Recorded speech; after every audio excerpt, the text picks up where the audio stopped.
Live, go live. We are supposedly live. Click the button. Just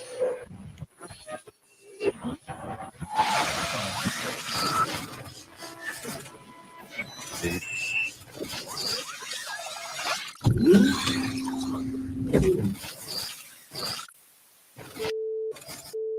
Welcome to your awakening. Please take form as your reality is adjusted. Please press the button so everyone can hear you and you're not muted. Good evening, ladies and gentlemen. Stop that screen share now. Cool. Welcome back once again. A little bit after the hour. Just gone, as we often do. It's not always exactly on time because this is voluntary. Can't expect rigid time obedience for the sake of a minute or two. But anyway, sure, get on with it. Yes, welcome back once again. Another edition of Sol Excalibre on this moon day evening, the 21st of the 9th, 2020. I'm not sniffling anymore, but I've got a bit of a rough throat, so I might croak and crack at you a bit instead this week. We'll see how things go and see how long my voice lasts for.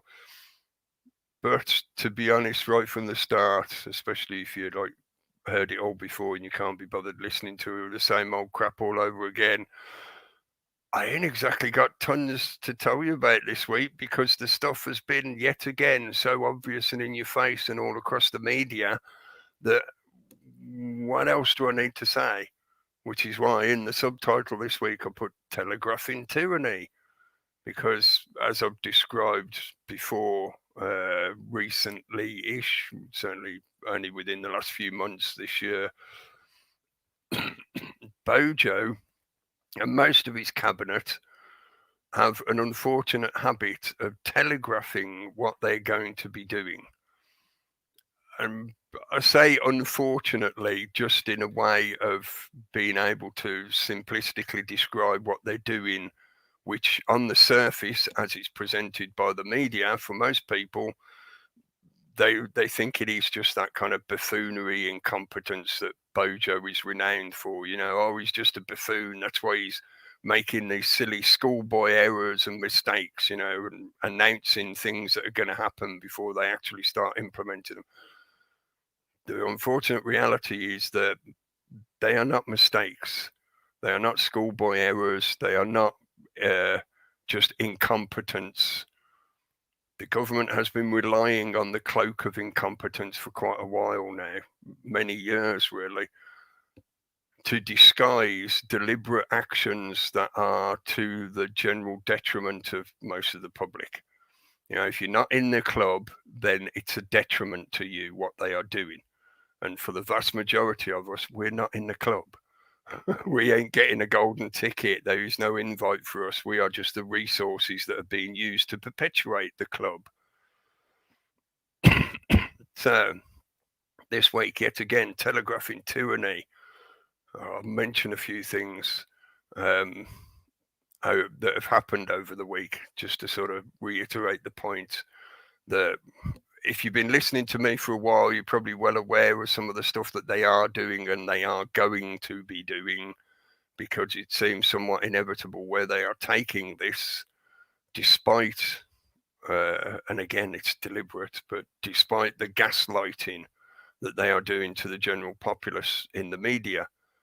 So that gaslighting representing, oh, we'll tell you to go out, eat out to help out and go and, you know, sustain the economy. We haven't really lifted the lockdown. We're just easing it a little to allow you to run around the maze for a bit, go back to work, produce a few goods, just to give you that illusion that the whole system is ticking along as normal, supposedly.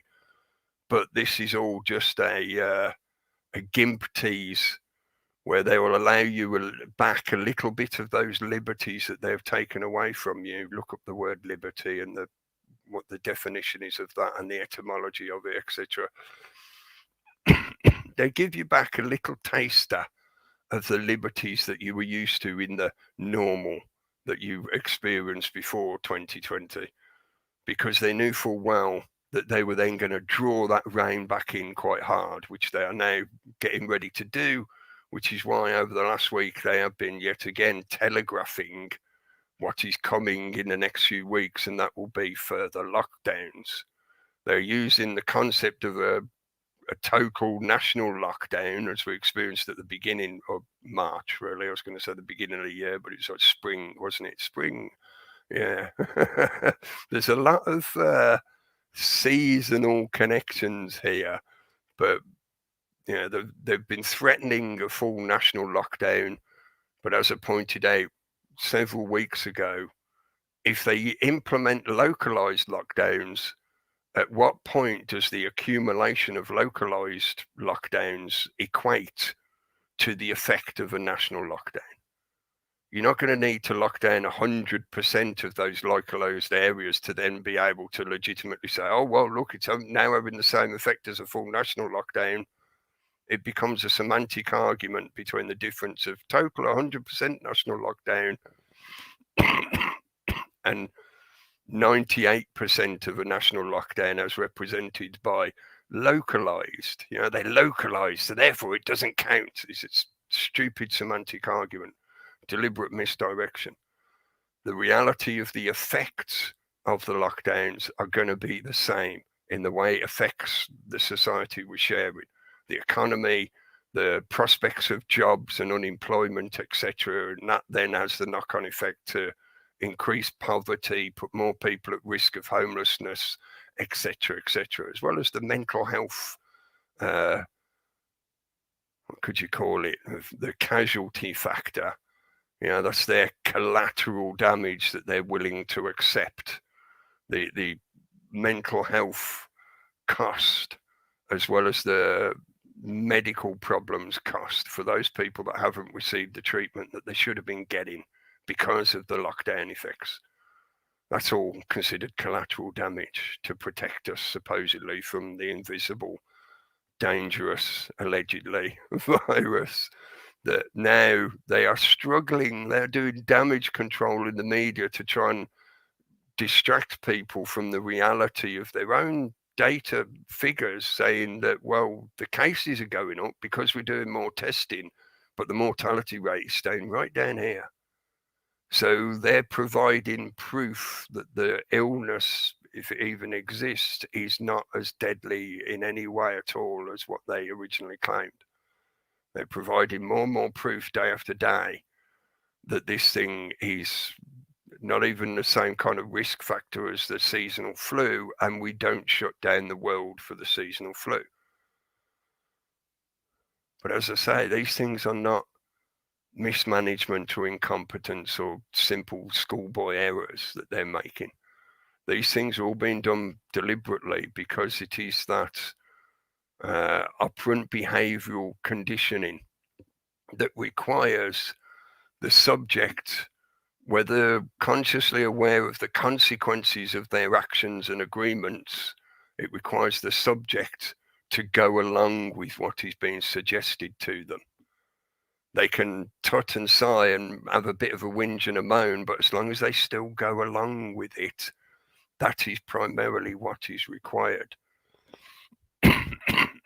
And if anything, a subconscious or subtle tacit acknowledgement that they are giving away, and I say they in the sense of the people, us lot that are being subjected to the bullshit rules, there is a tacit, subtle agreement that the victim, call us all that, the victim is aware of what is being done to them and they acquiesce and accept it. So just like an abusive relationship, the dominant, the master in a master-slave relationship or a dominant subordinate relationship imposes upon the victim or the gimp the impression that they have to actually accept the punishment that is being done to them. It goes obviously far beyond that eventually with those kind of abusive relationships where the victim is expected to be grateful for what is being done to them.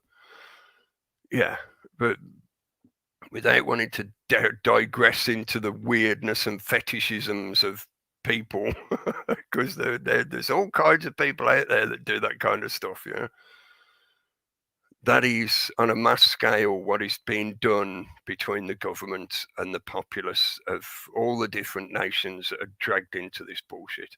And it is a global event, it is a global agenda, it is a global manipulation. So even though we're all experiencing a slightly subjective point of view based on what country you're in and how your legislation works, the end result and the direction that they're all going is the same. So it's telegraphing tyranny. They're using the threat of a national lockdown again. Say, oh, well, if you don't stop behaving, if you don't start following the rules, then we might have to have another national lockdown. And, oh, yeah, you'll be punished. That's just like the dominant standing there with the whip saying, if you don't do what I'm telling you to do, you're going to get punished again. And the removal of liberties is a collective punishment being enacted on the populace for that same psychological reason. Operant behavioral conditioning. The carrot and the stick. The stick is the removal of liberties or the use of punishment such as fines or potential incarceration. That's the stick, the threat. And the carrot is the offered relief from that danger or threat. So in other words, if you do agree to sign up to the new rules, if you do agree to put the lotion on your skin using a Silence of the Lambs reference, if it agrees to put the lotion on its skin, then it gets its little liberty back, and it's presented in such a way almost as if you've never had it before, and it's a boon that is being given to you by that master, that dominant, that governmental infrastructure. You are not allowed to go out and enjoy yourself in the local park. You can't sit down on a park bench and enjoy the scenery. No, that's a liberty. If ever you were under the illusion that you were living in a free society, what is happening, or what has been happening for the past several months, should hopefully give you a bit of a shake. I don't want to say truly awake, because I think that's too much of a final sort of cumulative word to use, adjective to use. But it certainly shakes people from their slumber, because if they can prevent you, whether they've got justification or they're doing it, under rightful law or anything like that, doesn't matter. They will use force of arms. They will use tyranny against you to prevent you enjoying something that you thought was just a natural part of your life as a free being. So no, this is a liberty being granted to you, which means it can be taken away at a whim. So if you don't obey the new requirements, the new legislation, the new rules, then your liberty will never be given back. That's the whole principle they're working on. So I know many times I can be a bit confronting, and I sort of put the worst case scenario in front of people to say, look, if you carry on down this path, this potentially is where you're going to end up. So consider the steps you are taking as you're walking down that path. Every step takes you closer towards that unpleasant conclusion or destination. And I've tried to say this many different times in many different ways, but you do not live in a free society in general. We have an illusion of freedom that is based on a group of liberties that are granted to us by our social contract with whatever particular system we're living under, whether it's a democracy or socialism or republic or whatever, or even a dictatorship, same thing. For those in supposed positions of power allowing you to go about your day, that situation now is being brought to a head for a change of age, because just like nearly 200 years ago with the advent, or more than that, since it first began, the advent of the printing press, and the change of age then was again based on the dissemination and availability of information, therefore the freeing of people's thinking because they had access to different points of view and different ideas that they may never have thought of before. The same thing is happening again now with the advent of the mass data age. This is more than just the technology required to store and transmit data electronically. It is a change of how society interacts within itself. So therefore, it is of vital importance that this change is completed. May not be a total 100% completion, but there has to be a change of foot for the motion to keep going forward. You can't have a half step, if that makes sense. I'm using a very poor metaphor, but hopefully that makes sense. Which is why they can't back down from this thing and why they are perpetuating the lie. As I've reiterated so many times over the recent months, this is nothing to do with your health. All these things that they are enacting and proposing to enact are nothing to do with protecting your health or your well-being. This is about the control of people and the information that they represent, because you are now a unit of data. We have been in different ways for almost time immemorial in one way or another. If you were required to pay taxes wherever you were living, then at some point you recorded in a ledger sheet or something like that. That's you represented as a bit of data in a paper world system, the way things used to be. Now in this modern age, it's digitized. So that's a transition from the paper age of the printing press to the modern age of electronically stored data. That transition has to be complete enough for them to put aside the old paper world, because that system no longer serves the kind of functionality that they want. They're having an upgrade. And we've talked a lot on these shows, and there's been plenty of people covering this kind of subject matter for a long time. They see you as a piece of data within their system, and the way they operate it like it is a machine, because that's, connect all the dots to do with things like technocracy and eugenics, social engineering, psychological manipulation, like operant behavioral conditioning and things like that, as applied to a mass of people, not just an individual. But they have seen this thing as a machine for a very long time. They operate it like it is a machine. Therefore, you are not a living being with your own sense of self and sapience and sentience and awareness and your own will, etc. No, you are just a unit to be tabulated within their calculations.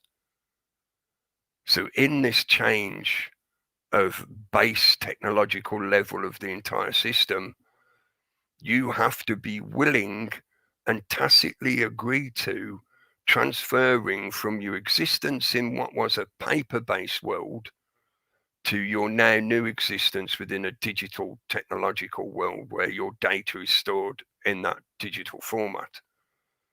That will give them a lot more functionality to what they do and how they operate this machine. But the primary concern is that you are now in a position where much more information about you and everything you do can be recorded and stored. I've often talked on these shows about the surveillance state reality that we are being moved into. We have been moved into. It's near enough pretty much complete. This is in effect the last step. Once they get the people to agree to this changeover, then that's the last step that's required. The rest of it will just be tidying up and finishing, finishing work, touching up the sideboards and stuff like that. They need you to tacitly accept a new reality of there's no such thing as privacy, because everything you are and everything you do is converted into data, and that data is managed through a central control system. Why? Because in every conflict in reality, data, information is the most vital thing.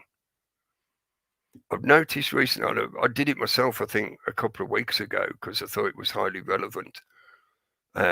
Maybe if you're into the same kind of thing, looking at the same kind of stuff as me, the same kind of interest matter, and you look at a fair bit of the media and alternative media and stuff like that that's out there, you might have noticed this as well. But in recent weeks, certainly the last month or so, I've noticed an increase in references to Sun Tzu, you know, the allegedly legendary general of China who wrote the foundational work of how to conduct war, how to go about defeating your enemy, whether it was an individual or an entire army of a nation, and all the different methods and tactics that can be employed, and including the psychology of how you deal with conflicts.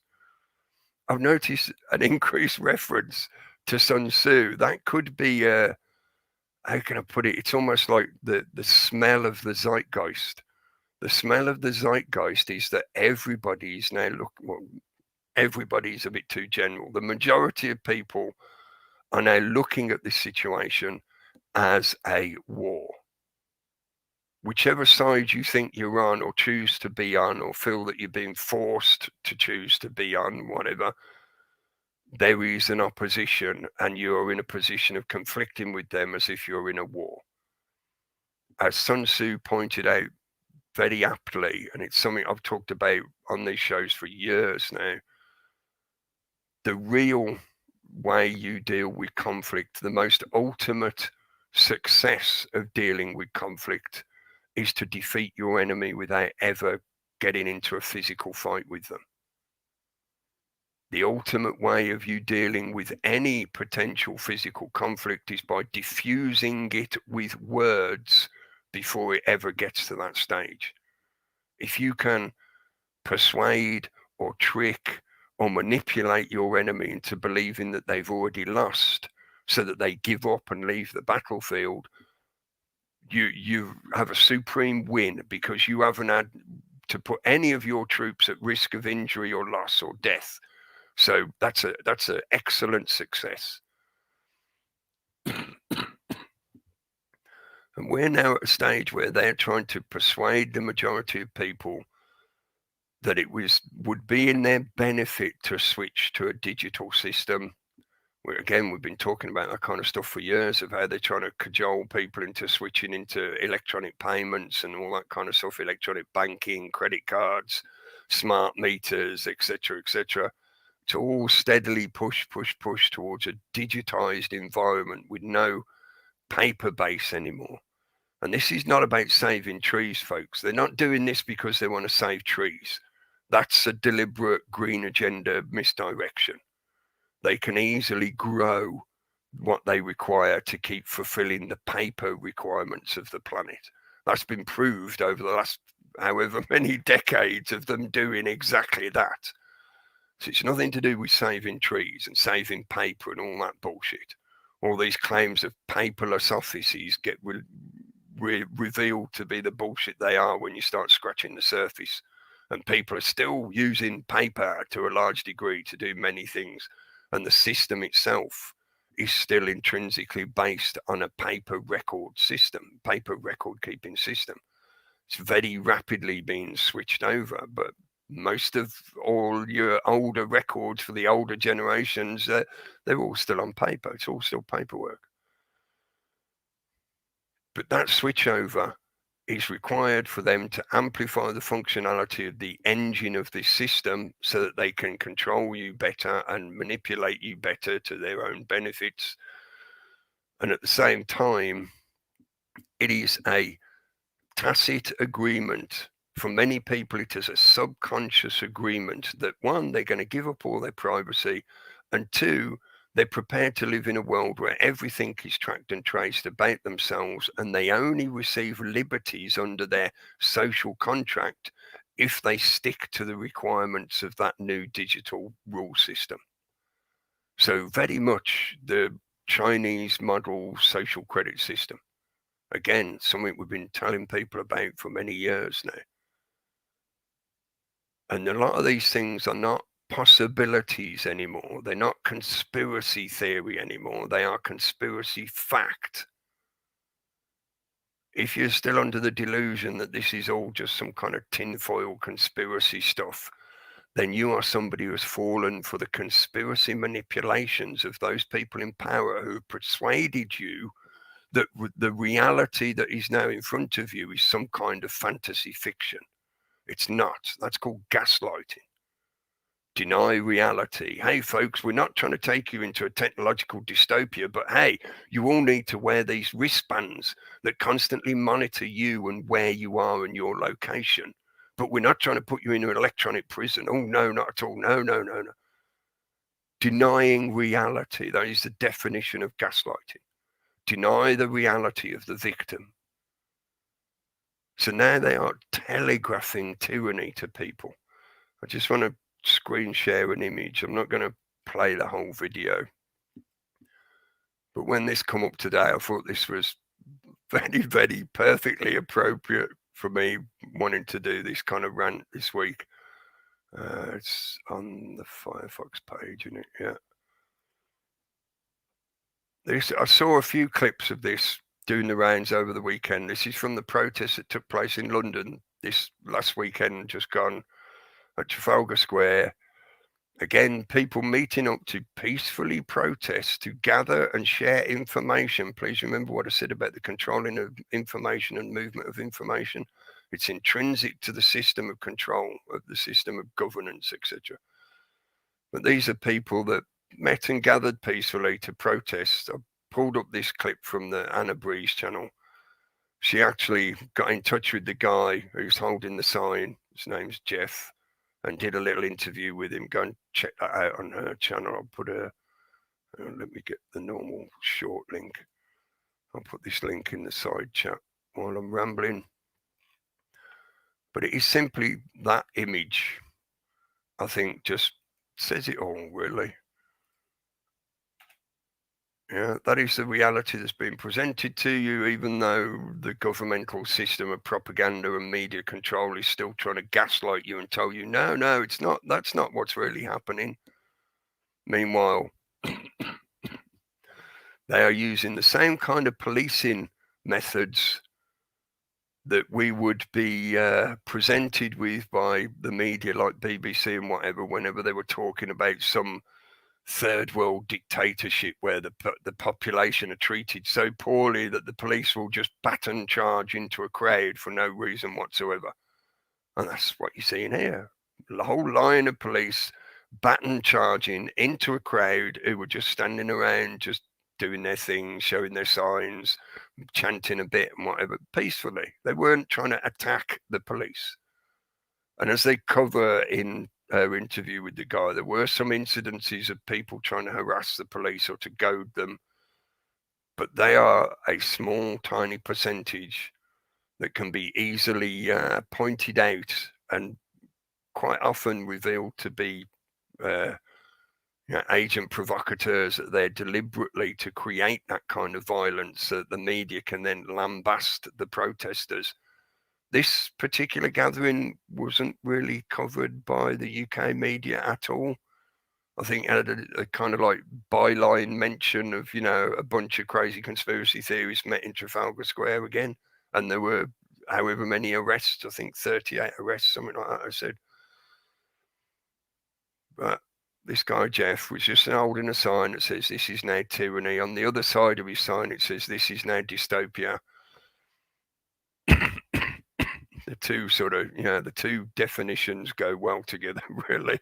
They usually turn up together in that unfortunate manner.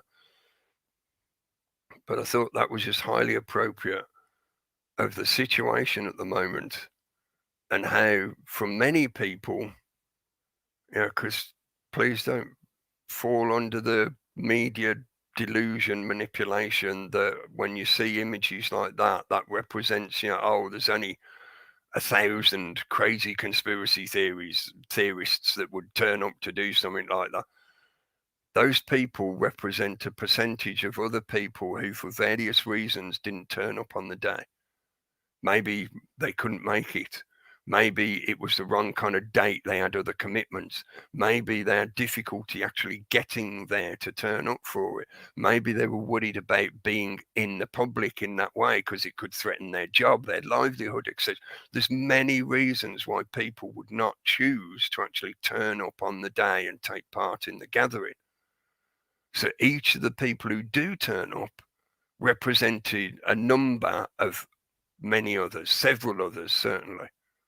So whatever number you see of people turning up is a percentage that represents the active minority. You know, they'd even have technical jargon to represent all this crap if you dug into social engineering and whatever.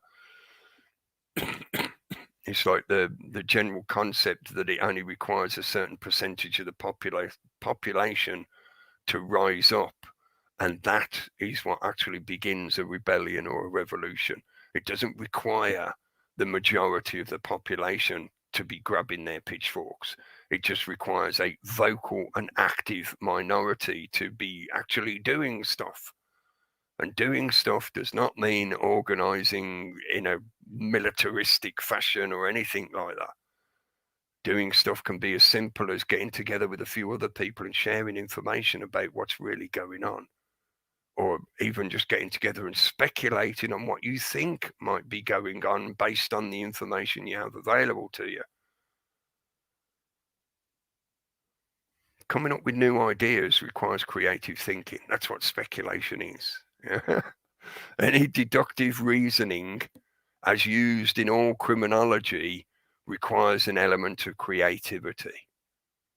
So all this concept that the media is constantly pumping out day after day, like a brainwashing beacon into people's heads, usually subtly, subconsciously, not in direct words, but they're reiterating the same message that you shouldn't think for yourself. You shouldn't ask questions. You shouldn't speculate. Speculating is bad.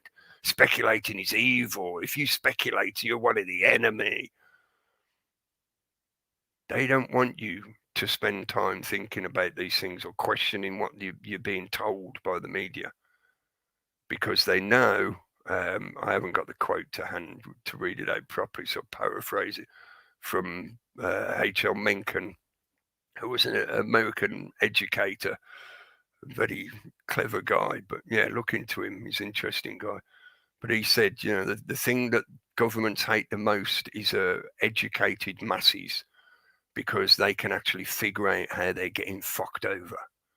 I'm paraphrasing him terribly, but that's basically what he was putting across. Yeah, they don't want truly educated people. They don't want people who are able to think for themselves, as George Carlin put it in that kind of manner. They don't want people that can think for themselves and ask questions and realize that they're getting ripped off, exploited, and manipulated and abused. There is no humanity in a machine. There is no compassion or empathy in a machine.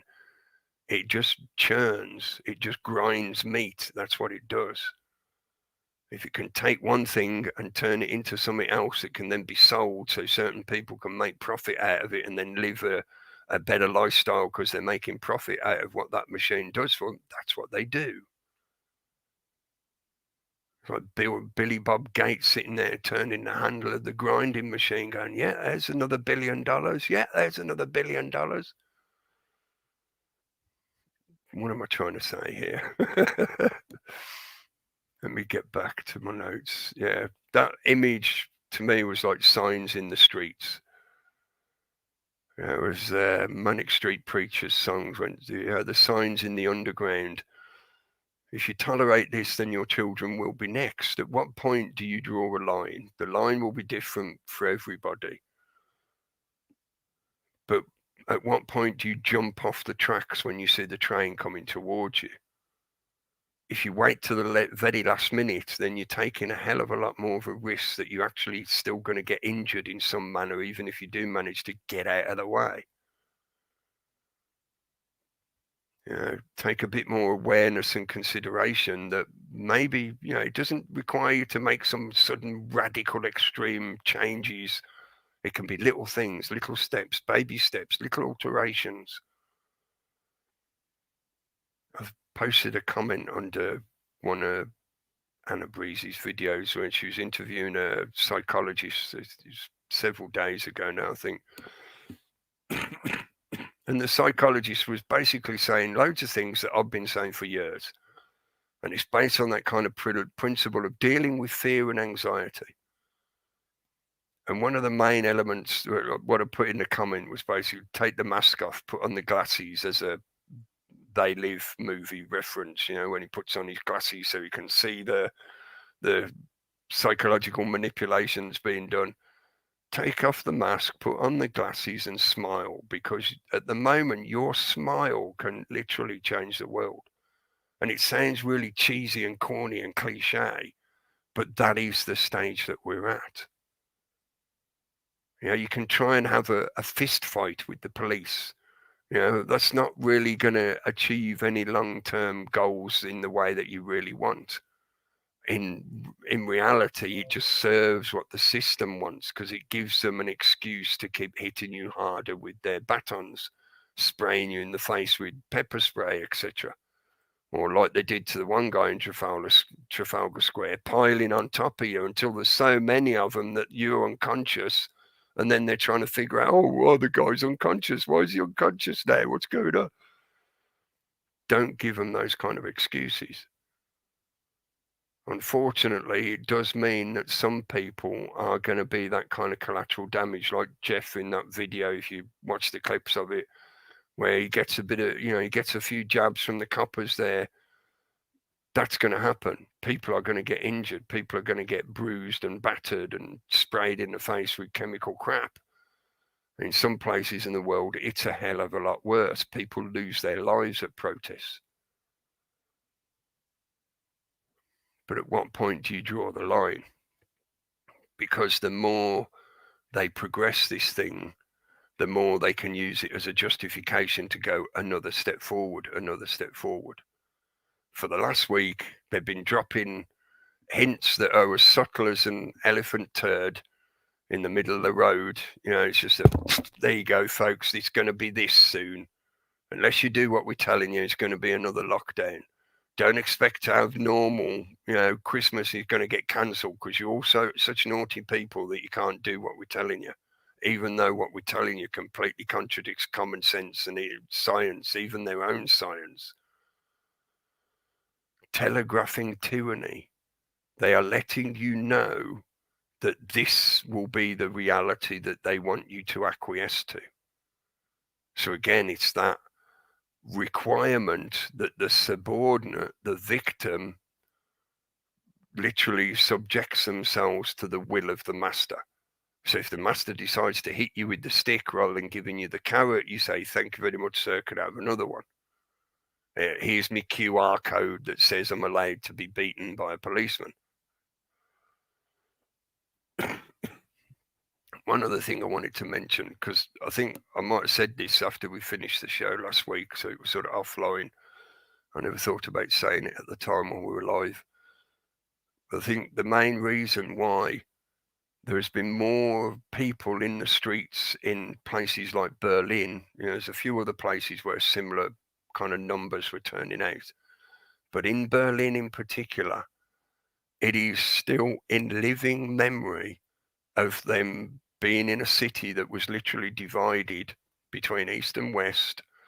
And one side was a alleged democracy of the West, and the other side was an outright communist tyranny, where you had the Stasi police watching and monitoring everything people were doing, and people were constantly under the threat of being arrested or fined or some kind of infraction in a very Kafkaesque society.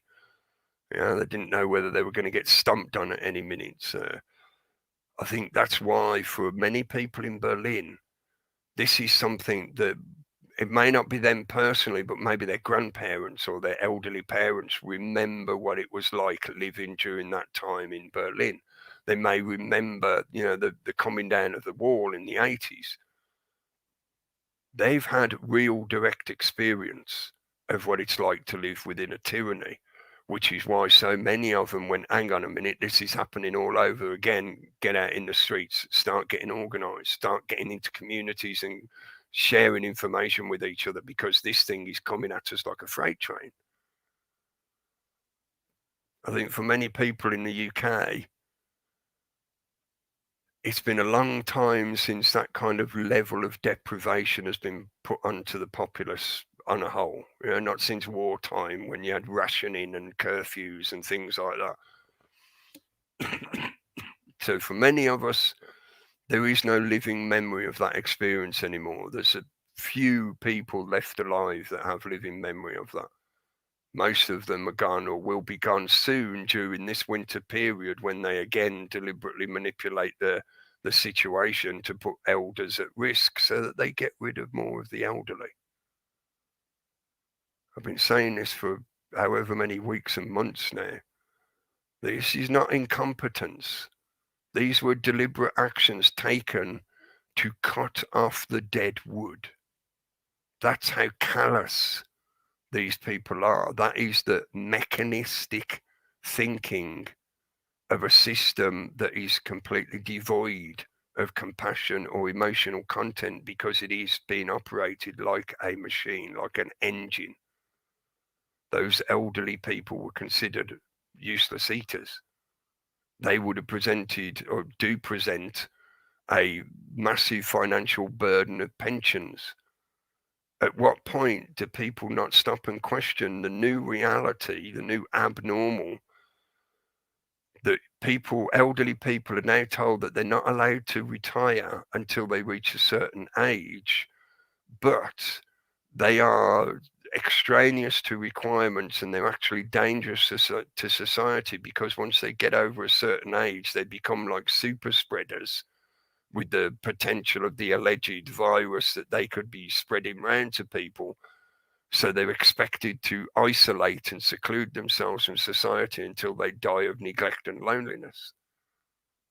But they're also expected to be out there working because they're still considered of working age. You can't have your pension when you thought you were going to have it. That's the level of callousness of the psychopathic mindset that we're dealing with. I think it's a separate discussion if people wanted to talk about, well, you know, why do they operate it in that way when it could be operated so differently? But I wanted to mention that about Berlin and that living memory and how at the moment I think a lot of the reason we're experiencing the kind of levels of dissonance in the UK, the kind of gaslit shock, I'll call it that. You know, people are in a kind of shell shock of being gaslit so heavily that their head is spinning to the point of they can't actually focus on the reality that's in front of them. The media is just constantly spinning that table in their head, go round and round and round. No, we told you it was this week. Now we're going to tell you it was the other the next week. We're going to show you these figures of the mortality rate being right down in the single digits, if not zero.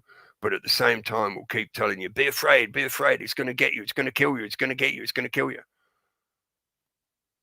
That is leaving people with no foundation of experience to think from because they no longer have that living experience of being subjected to such tyrannical psychopathy from the top down.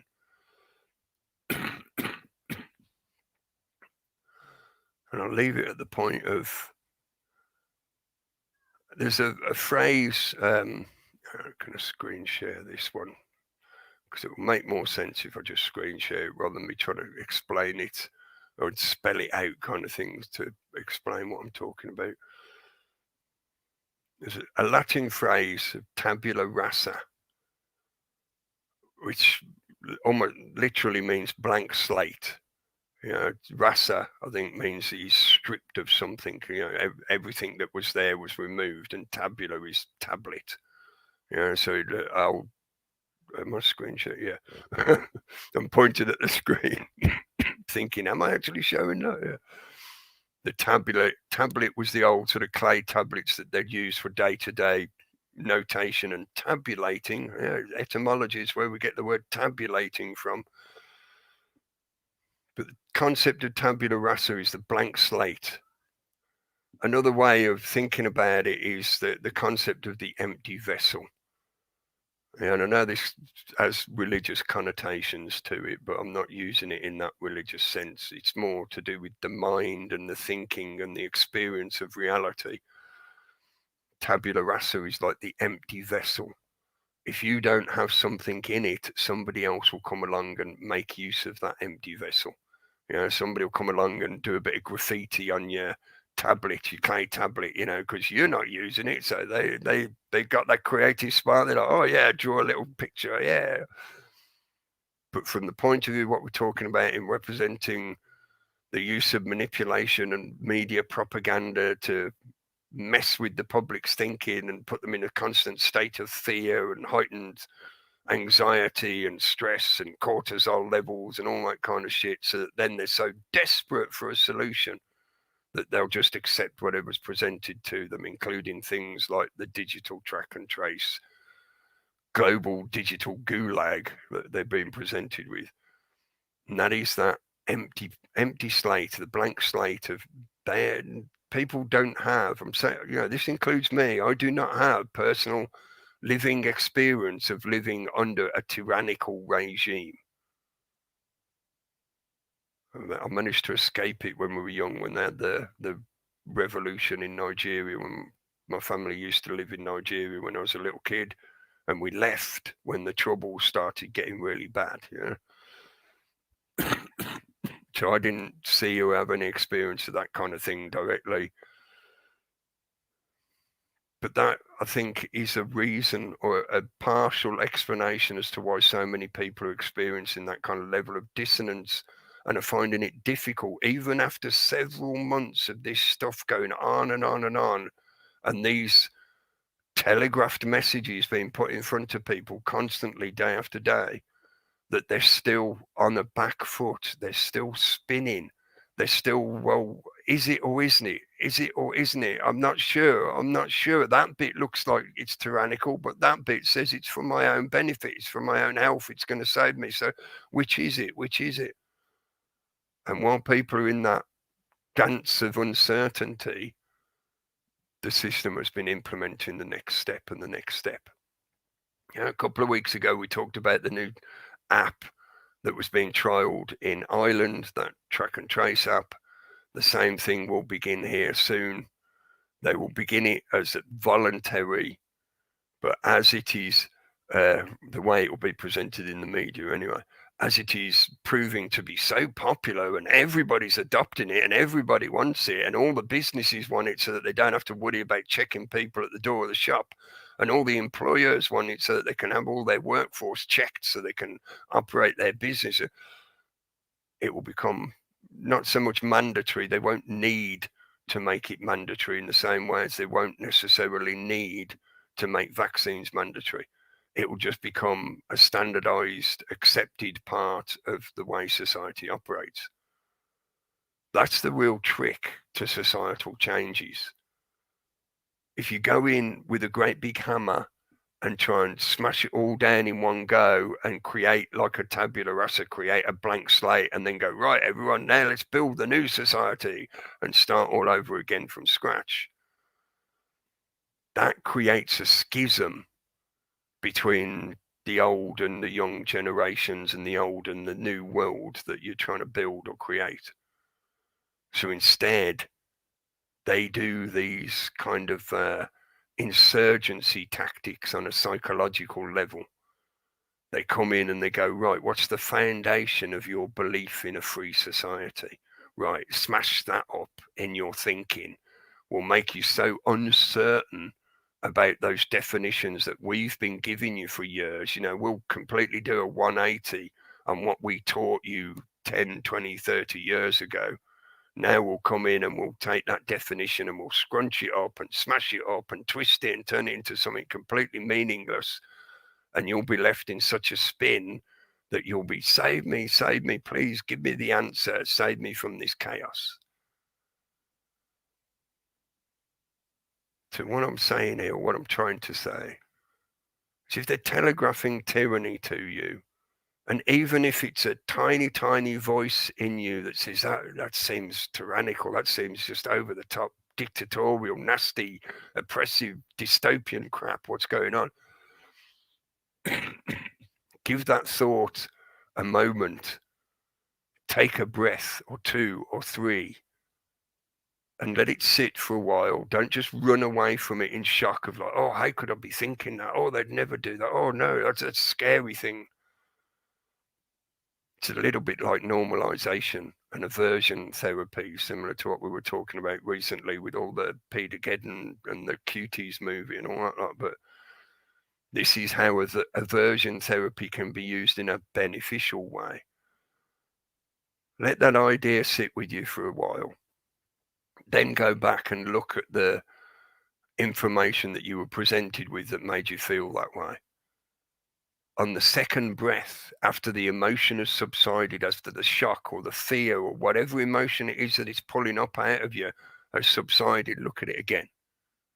Consider it again. And maybe you'll have the opportunity to be a bit more objective and critical about what you're being presented with and how it is being presented to you, and what would be the outcomes of you saying yes or no if there is any kind of choice being offered to you, involved in what's being shown to you. This is a time where for a lot of us, there is no foundation of knowledge for us to tap into. There's no foundation of experience based on knowledge based on experience, true gnosis.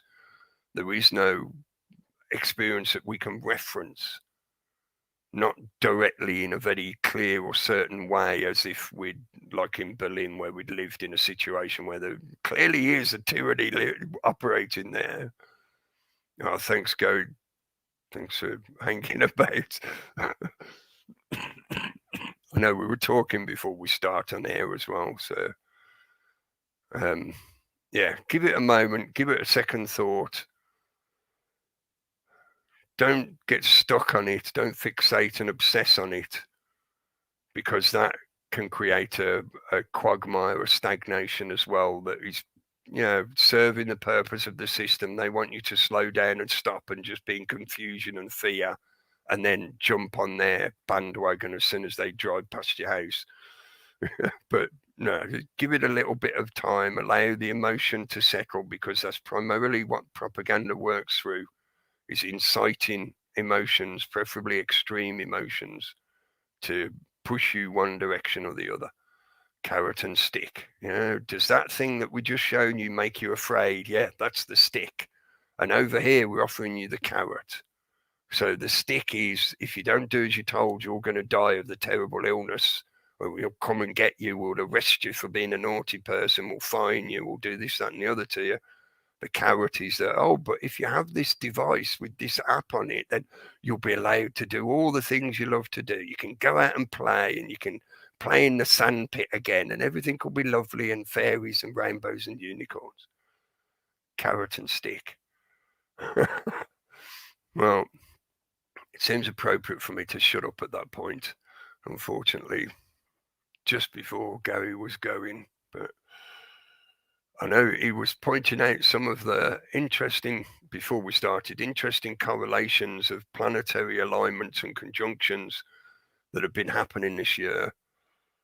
There are, there's quite a few other people that cover that kind of subject matter primarily, especially talking about planetary alignments and astronomy, and that, as well as astrology and the kind of astrological interpretation of those things.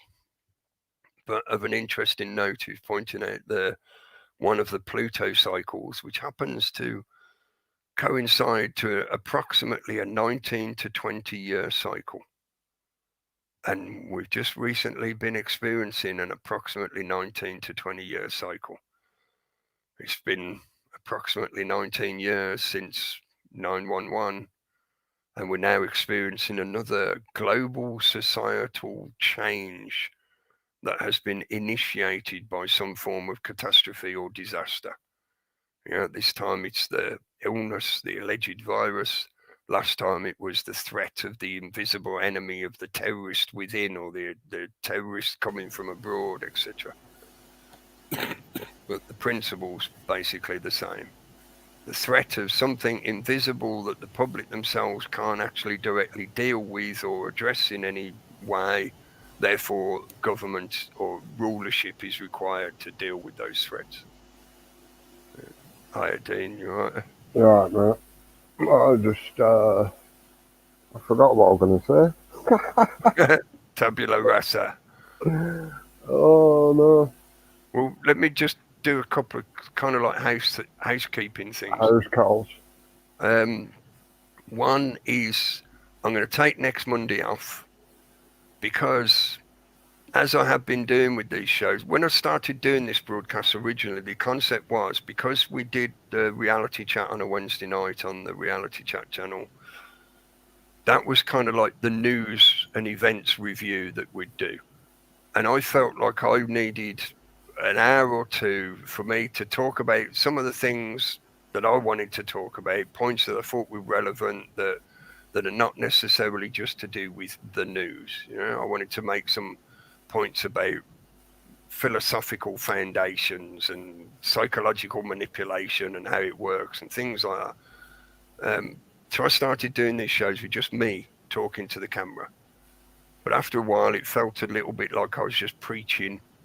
So I thought, no, I'll start inviting some others on so that there's a situation where we can have a right to reply kind of thing, or, you know, others can bring up other information or point things out that I hadn't thought of or that I was getting wrong or something like that, yeah?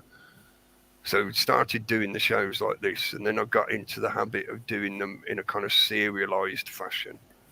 Now, this is episode 52 of season 3.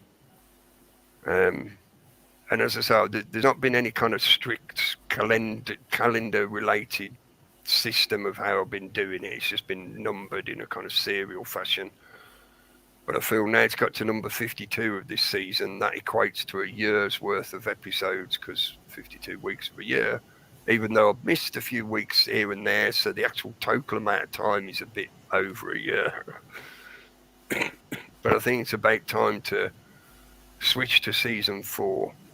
And because tomorrow is the equinox, this week is the equinoctial week. And as I've been trying to point out, there's been certain elements of what they've been doing that are deliberately coinciding with the seasonal changes. I think primarily because they're utilising the flu season to provide certain numbers and symptoms and all this other kind of bullshit manipulation for them to play with to create the script that is COVID bollocks. So to me, it seemed appropriate after 52 episodes that I start season 4. And I thought it was also appropriate that if I just leave a little gap, because I think what's going to happen over this week and into the coming weekend is going to be quite pivotal. We have reached another important point of change in terms of the script as compared to what's happening in reality and people's reactions to the scripts they're being presented with. The government, the politicians, the agenda manipulators, the players like Billy Bob and those, you know, supposedly elites, whatever they are all in on this script. They are all in on the lie. You know, I've equated it before as like a poker metaphor. They are all in. They're not backing down from this. They can't. For them, it would be almost a fatal error to back out of this now. So that being said, and the telegraphing of what they're doing or planning to do, I think there's going to be a lot of things that happen in the coming week as we begin into October and into the flu season. And they're going to start building the script of the next chapter of Through This Winter. So I just feel it's appropriate to leave it for a week, take a breath, as it were. It's going to be a week gap for me personally, but we'll still be on Wednesday night as far as I know. Peter hasn't said any different, and I haven't received any message from him tonight, so I don't know what's going on, whether he's got connection or not or anything. But as far as I know, we will be on Wednesday night and next Wednesday, but I'll just take Monday off to give it a little breather. I think it's about time. I don't want to presume on what other people do and think. But for myself, I've been saying this for the past several weeks and few months now. I no longer feel any need to unpack the scripted agendas. I feel that they are now so obvious. It's backpedaling to constantly go over a kind of 101 education of what you need to know about this, that, and the other agenda. There is so many bodies of work out there that are already been done that do that exact job. If you want, if you've got beginning question, I call it beginners or newbie questions, not in any derogatory way. We all start from somewhere, yeah. But if you have any kind of newbie questions, there's several places you can go to dig through already existing good work for you to do that kind of research and find information. So I don't feel any need anymore to constantly, say, hey, let's pull this story apart. Look, it's Agenda 21 again. Whoa, what a surprise. Now it's about time to start talking about this situation in different ways. And I feel very much that what's highly relevant at the moment is the psychological element. And in a way, it's about helping people find their feet, find their footing, find their grounding. Because what this system is relying on is constantly knocking you off your feet, keeping you destabilized, keeping you spinning, keeping you in that frame of mind of dissonance, so you don't know whether you're coming or going or what's going to be happening next. That sea of chaotic change. So in that environment, you have to get back to basic principles, foundational principles. If you're interested in martial arts, it's the simple equivalent of learning a basic stance. This is not about learning kata. This is not about learning a sequence of moves or a sequence of arguments to address somebody that's questioning you about this, that, or the other. No, this is about where do those arguments find their basis, their foundation from. This is why over the past so many years I've talked about those kind of philosophical principles. If you can get that foundation sorted, then you can ask whatever question you want. You can look at whatever information you want to investigate.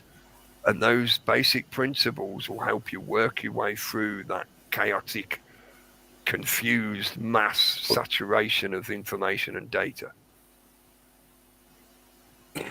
That was it, mate. So it's just basically to announce, I won't be doing a show next week. And when I do come back the week after, we'll start season 4. And I'll see if I can get some more bits of music and stuff sorted out. Last week's episode now has a copyright claim on it because the song that's on there, which is one of the Media Bears parody songs, it's not a direct copy of the original, it's a parody. But even so, they put a copyright claim on it. So, if they try and stick adverts on it, then I'll have to cut the song out. I'll have to edit it to cut the song out. But if they don't stick adverts on it or do anything else, I'll just leave it there. That was about it. Thank you. Just that kind of housekeeping stuff. I was going to say, it looks like Twin Towers was like a gullibility test. Mm-hmm. Yeah. If you know what I mean. But another one I was going to say, when you were on about psychological warfare and subversion and control, there's a cracking guy called Yuri Bezmenov. Bezmenov. Oh, Bezmenov, yeah. I just take it as a silent Z, me. I don't know why. Well, it could be, mate. I don't know. I'm not a Russian speaker, so I don't know. I'm not. There's a video actually of him on YouTube, Control of the Western Society, filmed in 1983. His former KGB. Yeah, I know we've talked about it a few times. Yeah. On the different shows, we covered it going back years, probably back to like 2015, 2014 even, and pointed people in that direction and said, if you haven't heard what he's got to say, check it out.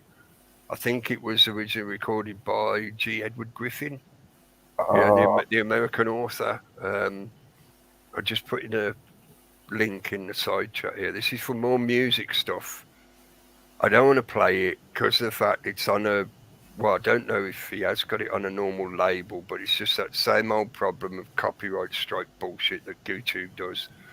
This is Ian Brown's latest song. People mentioned it the other week. Ian Brown, Little Seed, Big Tree. I'll put a link in the side chat for it. If you haven't heard it, give it a listen. Listen to the lyrics. Yeah. He's making a lot of sense. He's saying a lot of the good stuff, but does this mean he's now going to get the squish in the media? That he's now going to be considered a heretic and a naughty person, so they'll start demonizing him and pushing him out of the public view, probably. But it's worth, if you want some, how can I put it, musical foundation, background music to your life at the moment. Yeah, that's what it's like. So this is the background music for 2020. I suppose it depends which side of or a fence. I was going to say the fence, but there isn't a singular fence anymore, is there? There's a fence to suit everyone. You particularly like this kind of style of music? Well, here's two people that are on opposing sides of the argument for you, just for you. Tell you another one I like, not the way you've ever listened to him, is Loki. Yeah, I've got a few Loki stuff done, yeah. Yeah, he does some good records, and a lot of what he sang about is actually happening. Yeah. Muslim guy. Before I started doing more of the stuff on YouTube, like the live shows on YouTube, we used to use a system, oh man, what was it called? Something Radio Beat. I can't remember the name of it, but it was like a self-broadcasting system. You had a sort of radio output, internet radio. But on that, we used to be able to play music, because there was no copyright bullshit like there is on YouTube. So I used to play a few of his songs. I'd played like Terrorist was one of the main ones. Played that quite a few times. One of the main ones stuck in my head, that one. Yeah. But I think music is absolutely a immensely valuable way to get not just information, but even just, it sounds cheesy, but it's kind of like cheerleading people doing the good work, giving people encouragement, lifting their spirits, that kind of thing. Yeah. That's needed. It's something people forget. It's like, I tell you, it can often become somewhat of, a testosterone-driven, competition, conflict-based environment, and that suits the purpose of the system. The system wants us to treat what's going on as if we have to get into a physical war with the other side. We have to decide, like, those people in our society are the enemy, and we're going to meet in the streets and start punching each other to sort out the argument. The system wants us to do that kind of shit. Yeah. Whereas to have a healthy, whole body way of dealing with this situation requires a strength to defend you and yours. That's the warrior mode of, you stand up and defend what needs to be defended. You don't initiate conflict. But at the same time, you need that nurturing and sustaining energy as well. I use a cheesy kind of naval metaphor. I use naval metaphors a lot over the years, but it's like, why did they have the shanty songs and whatever? Why did they have that kind of camaraderie songs that they'd do, as well as other things? It wasn't all just about singing shanties and stuff like that. There's other things that happen that bring people together as a team.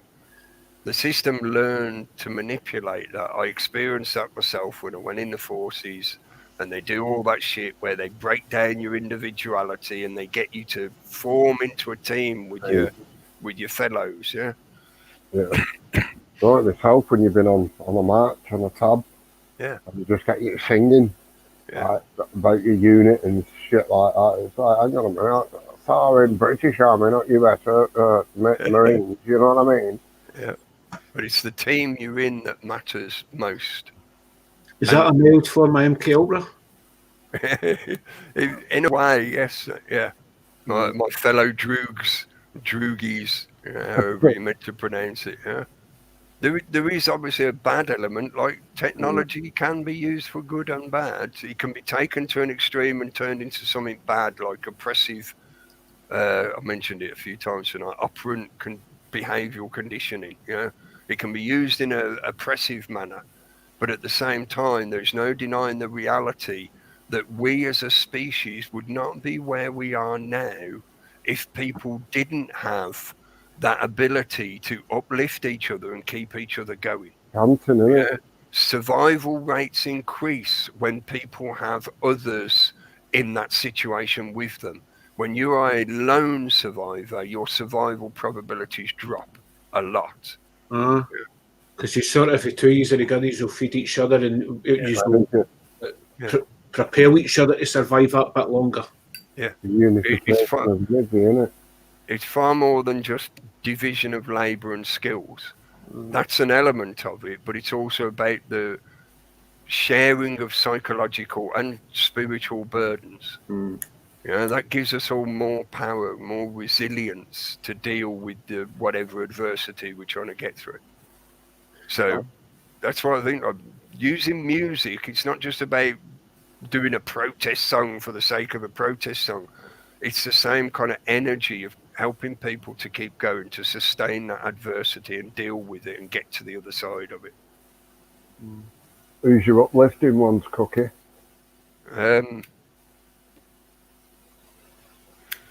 One of my favourites for a while now has been Marley. Marley? Patience. Yeah. Yeah, because I think the lyrics he did for that are so spot on. They're simplistic on the surface. They sound like they're quite simplistic lyrics, but for those people with a little bit of knowledge and awareness, what he's saying is actually, there's a lot of depth to it, what he's saying. Those kind of messages carry the best. Like the Ian Brown song, if you actually listen to the lyrics or read them, if somebody's written them out, whatever, on the surface level, it might seem quite simplistic. It's like, he's just creating a rhyme because it's music, it needs to be sung. No, there's quite a lot of depth to what he's saying there if you actually dig into it. Take some of the things that he's mentioning and do a bit of your own research and consideration. You'll find that he's actually saying a hell of a lot more than just the simple interpretation of the sentence itself. Yeah. Have you listened to Xavier Rudd? I think so, yeah. I have put him in chat room a couple of times. He does quite a lot of, well, it's all uplifting actually.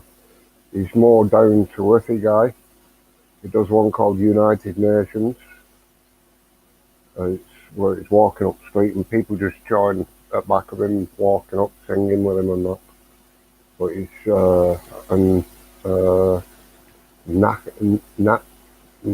Nako. Say again. Yeah. Nacho Bear. Yeah, Nacho Bear. He's good as well. What's that? Is it Song for the People, I think? Yeah. That is classic. It's amazing song. Medicine for the People. That's it, yeah. I put that one in the chat room about a couple of years ago, didn't I? Yeah. That's the two main ones I listen to for uplifting. Other than that, for me, it's some classics like some Pink Floyd or something like that. That's still kind of one of my reference points. So I stick the album Animals on or Dark Side of the Moon and I'll just listen to the whole album. I need my mushrooms for that. I've not been for any yet. Not been looking yet, actually. And Got to walk up and have a look. I've also recently been referencing a lot more stuff from like the 70s. Although I say recently, I've been doing that for the past few years, actually. And I think there is a truth to the concept or the suggestion. I've heard people say it a few times over the years. The music you hear when you are a toddler, in other words, between the age of 0 and about 5, 6, 7, is the music that will always be your lifelong favourite. And when you hear it, you will feel an emotional response. Yeah. And I've found that to be true over the years. Whenever I go back and listen to some of the kind of like old 70s stuff, in just, mid to late 70s, I prefer that kind of stuff when it's just started getting a bit rockier, and you had the beginning of things like progressive rock and stuff like that. Things started getting a bit technical. You had groups like Rush. I listen to that stuff and it makes the hairs on the back of my head stand up, and it lifts my spirits a lot more. I got quite a few albums that do that. It's like right back, actually. It's certain ones that I'll play and it'll be like, oh, I stood outside at Walter the first time I heard this, you know what I mean? Always tweaks something on it. Yeah. Mainly we heard them as a group, mainly as younger, as we're up Fairground, wasn't it? When they played up Fairground. Yeah. Just as you mentioned Rush, for me it's Tom Sawyer. The first time I heard Tom Sawyer, I was sitting at my brother got a LP or a single, I don't know what it was, but I just remember hearing the beginning of it and it blew me away. And every time I hear it, it's as if I'm transported right back to sitting in the room with my brother listening to it on the old. Remember them old radios used to get a record players and you put a lid up and suitcase. Yeah. I had a Bush one. The like white and light blue plastic. It was red and white, and my mum, when we stayed over the bush, she had a radiogram. It looked like a coffin. That's what it was, a big coffin and like a sideboard with a big giant fuck off radio on it. And you've got radios that look pure, an inch by an inch and things like that. They could miniaturise it to you can't use it with your hands, no? Fucking hell. Yeah, Blackpool the Ruminations at back of it, but run it. Oh, and fucking sway tubes and all that shit. Yeah. That sort of shit, man. Hello to everyone in the chat room. Sorry I haven't said hello earlier. I didn't do what I usually do at the beginning. I was trying to just get into talking about stuff and get it done. So I can only go back so far to 8:30. So if you're typing just before 8:30, I can't see it. Simon Boyle, hello. And Apple Charlotte, hello. New Being, hello. You're talking about your network being messed up. I wondered about that as well, how much of the internet network stuff has been happening in the background that most people are just not noticing because everything's COVID at the moment. So, Lynn Anderson, hello. Society of the Spectacle, that was Gary. Dino. Dan Conzio, hello. I'm scrolling down quickly. Krishna, hello. Doing my usual. I'll try and say hello to everyone if I can. The Rebel, hello. But if I miss you out, it's nothing personal. I'm just scrolling quick and the chat gets cached out, so I can't see all of it in one go. Stewie, hello. Chew and breathe at the same time, yeah. I'll try doing that, yeah. Sonia White, hello. I know people did, just before I started scrolling up, people were putting names of bands and music in, so we'll read a few of them out when I get back down there towards the bottom of the chat. Judge Nutmeg, hello. Achieve a blank slate at least once a year. Yes, it's coming up to that time, isn't it? Yeah. Next few weeks, we'll see how the weather goes. It's certainly turning cold enough. We just need the frost to start snapping And you can go out and start looking for those Gaia nipples sticking up through the grass. I want the flyer Garrett this year, me Cookie. Yeah. Well, just take your time with it. And So I can't have two big ones, no. no, I don't suggest you do. What about JB, three? hello. Sorry? What about three then? You shall do 3, not 4, not 2, and 5 is right out. Thou shalt do 3. JB, hello. The realist, hello. Lots of Tatro, hello, mate. Hope you're all right. And P. Murph, hello, Murph. I'm still scrolling. I think I've said hello to most of the names I'm seeing in the chat at the moment. Earache, hello. Ian Brown has his own fan base and won't lose it. Yeah, I see what you mean. Yeah, he's definitely got a lot of dedicated fans, no matter what the media bullshit might say about him. Hopefully there'll be more of the celebrities. Again, referencing a comment I left under one of Anna Breeze's videos a while ago when she was saying about the good journalists. And I posted a comment saying, well, those good journalists need to start standing up now. If they claim they're good journalists, or if you're claiming they're good journalists, why the fuck aren't they standing up and saying something? You know, it doesn't mean you have to be in a direct conflict with the system. You don't have to start a punch up with a politician or any stupidness like that. But you can at least start saying something. You can start saying no, and you can start asking questions. Saying the journalists are just, protecting their jobs. It's like, what? You with that shit. Can you still comment then, Cookie? Yeah. But I'm blocked. I wondered whether she might shadow ban me or some shit like that, but she hasn't so far. So I think it's really starting to sink in with her now. If you watch that interview she does with that guy from the protest, Jeff, you can hear it in her voice. The ice wall is cracking, yeah, and she, at the end of it, she says, I'm exhausted. In other words, I've heard so much, my brain is now screaming at me and I need a rest so I can think about it and absorb what you're saying to me. Yeah? That's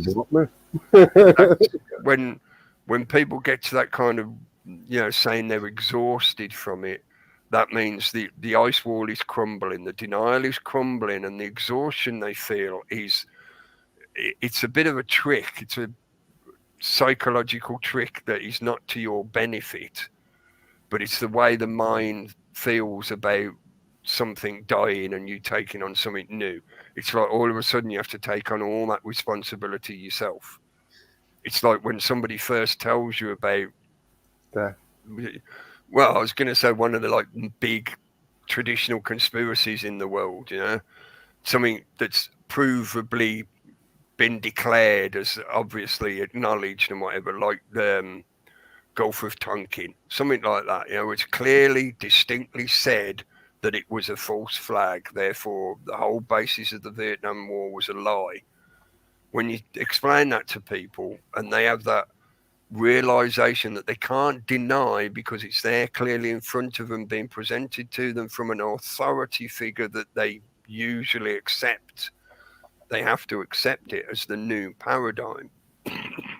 But in doing so, they feel that they've suddenly been made aware of this element of how the world works that is a new burden that they have to take on, like taking on other people's sorrows. It's like, oh, you just revealed to me that there's this whole aspect about the world that is just a big pile of poo, and I have to accept the trauma and the sorrow of all that shit that's happened, that has been done to other people. But like I say, that's a trick. That's a trick that the system utilizes and benefits the system, because for a lot of people, that is the primary reason why most people succumb to the fallacy that you are little old you and you can't do anything about it. These problems are so big that you can't change the world. You're just little old. You can't do nothing. You're pointless. You're needless. You're excess to requirements. It's the same kind of diminuting psychological attack that the system likes to do. It's like, yeah, it will allow you to know about this truth, but the very knowing of it becomes your burden of sorrow, and you will feel that you can't do anything about the shit in the world because look at all this nastiness. Yeah. Don't let them fucking dump that shit on you. And that's what I think she was saying, I'm exhausted. That's that kind of, it's almost like a pre-programmed element of our psychology that's given to us by the system. They constantly tell us that we're not the one in charge. We're the little guy that can never really address all the problems. It's only the big people, the powerful people that can change the world, which is utter bullshit. The world changes when the mass of the population changes direction. Everybody else gets dragged along by that mass of the herd. It's not sometimes in history a singular or small group of people have led the mass of the herd one way or the other. Most of the time, they're doing it on the fly, like riding the tiger. They bang their pots and they shout and squeal on either side of the herd, and they try and steer it one way or the other. And any little movement to their benefit is a success as far as they're concerned. But really, the change only happens because the weight of the mass of the people goes one way or the other. It's not individuals like Billy Bob that changes the world. Billy Bob puts out an idea, and it's the sheer weight of numbers of people that adopt his idea and actually carry it out. That's what changes the world. In his case, it's money that influence, isn't it? Yeah, most of it, yeah. It's like, if you do what I want, you'll get loads of dollars. You want the dollar, you do what I want. I mean, Unity showed that weekend really on Saturday with all guys like peacefully pushing police back. Yeah, forming a line. Yeah. They didn't need, like, that's what I was trying to say earlier, yeah? The warrior soul, the warrior mindset, the warrior spirit is not about initiating aggression. No. You've got to have a good moral foundation to discern between right and wrong, righteous and profane. Yeah, and it's not about initiating aggression. It's about dealing with aggression, dealing with an attack, defending that which you love and cherish, etc. Right, So they were doing exactly the right thing. Don't aggress against the police. Just prevent them from going any further. Like, I know this will sound cheesy, but it is like Leonidas in the Hot Gates. Present a wall that they cannot pass. Yeah, you don't have to go out and fight them. You wait for them to come and throw punches in your direction. Yeah. If you look at nature, it shows you we're only. It's 90% of nature, when it's threatened, it makes itself bigger. So you unify as one human being together, you're making yourself bigger. You're a bigger force against them. Yeah. Safe. Hello. Sorry, man. Go on. The fact that was the true reason they brought the riot police in, because the normal police got put in the place, really. They got told where to go. Bested by the organisation, in the sense of the normal police were used to dealing with people who fall on the floor in either learned helplessness or do a bit of windmill punching, because they're getting batoned. So they weren't used to dealing with a bunch of people in an organised line saying, no, we're standing here, you ain't getting any further, mate. Yeah, that's why they started hitting everybody on the head. Yeah. Split a few heads open with them truncheons. Again, reference Gandhi and the protests where he did exactly the same thing and they used exactly the same tactics, because unfortunately the reality in martial arts of that kind of melee contest or melee conflict between two people, you've got a few choices. You could go for the legs and try and drop them on the ground, but really you want them to be gone and dealt with. And the quickest way to deal that when you've got a stick in your hand is a straight down strike for the head. Yeah. That's why if you watch them, if they're trying to arrest someone that they think might have a weapon, they strike for the upper arms and the legs. right, to disable you from striking at them. But in that kind of situation where there's a solid line that will not move, even if one person's legs are taken out, the others next to them will lift them up again, yeah? So the only way to deal with it is to strike for the fucking head. So that's what they do. Yeah, this is, again, when you are presented with the mechanism, the mechanized reaction to what's going on here. There is no compassion on the point of the soldiers, the police, because they're just instructed to remove that barrier. How do you remove that barrier? Strike for the head. It shows you double standards, but because when it's the Chinese police doing it to the Hong Kong, It's communism. you know what I mean? Aye, and they're taking their anger that out in the public, and they're batting the public, and they've been pure brutal on it. But when our police state, it's totally justified. Yeah. No, They're angels in golden wings, aren't they? Yeah. Because people standing peacefully in a square talking about things are dangerous. That's their biggest fear, but people getting into crowds and starting to talk about topics that makes them uncomfortable. Yeah, I do think that's why the rule of six. There's other reasonings behind it as well, which we talked about recently, but one of the main ones is to cut down the numbers of groups that can legally gather together so that you're preventing the spread of information between disparate groups, because 6 is a good average number for a family size. So they can account for, well, people saying, yeah, but there's 7 of us in our family, what are we supposed to do? Yeah? Average family size, 6 is a good appropriate number to create a bubble around a singular family. So if you say 6, that means one family at number 10 can't talk to the family at number 11, because if they do, their number would suddenly be above 6, so they can't communicate with each other. So it's a way of isolating smaller and smaller groups so that you can't coalesce into a unity. There's another thing I noticed as well. I didn't watch a lot of the speakers. I was looking for more of the crowd and police live streams and listening to the speakers. It's like I've come to that decision with speakers and that we don't need them. We know what's going on. I mean, fair enough, turn up, play some like mellow music and pass leaflets out to people that are passing by, and have small speakers amongst the people moving about. But we need people that's going to sit at the end of these weekends and look through these videos, because you can pull the instigators out, the ones that have been placed. I've clocked a couple. If you did that, pull them out, put them on a montage so people knew who they were, they could be watched. So none of that shit would get caused. Yeah, and they could be tabulated. Yeah, you make a little kind of like a whitelist to blacklist kind of thing, so be on the watch for these people.